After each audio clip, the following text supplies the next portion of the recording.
সকাল এখন ৮টা মতো বাজে আর আমার উঠতে আজকে একটু দেরি হয়ে গেছে অন্য দিনের তুলনায়।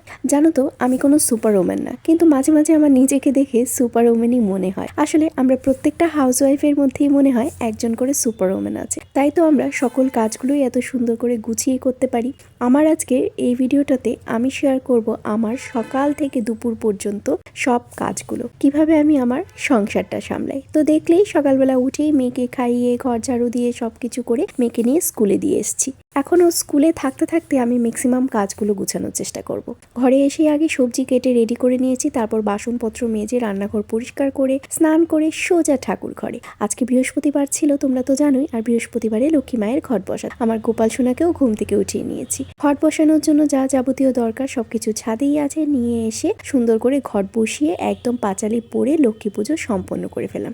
এর মধ্যে মেয়েও চলে এসেছে, তার মধ্যে আমি রান্নাও বসিয়েছি আর মেয়েকে ভাতও দিয়ে দিয়েছি খাওয়ার জন্য। মেয়েকে খাইয়ে দিয়ে আস্তে আস্তেই মাঝে মাঝে রান্না করছিলাম, মানে এক গরস খাইয়ে দিচ্ছিলাম আর এক ফাঁকে এসে এখানে রান্না করছিলাম। দুই দিকে রান্না চেপিয়েছি, একটা গ্যাসে আর হাজবেন্ডের জন্য ইলেকট্রিক কুকারে। ঝটপট করে খেতেও বসে গেছি। খাওয়া শেষ করে একদম রান্নাঘর ক্লিন আপ করে বাসন মেজে দেখো এখন 3টা বাজে, বাইরে এসেছি রেস্ট করতে।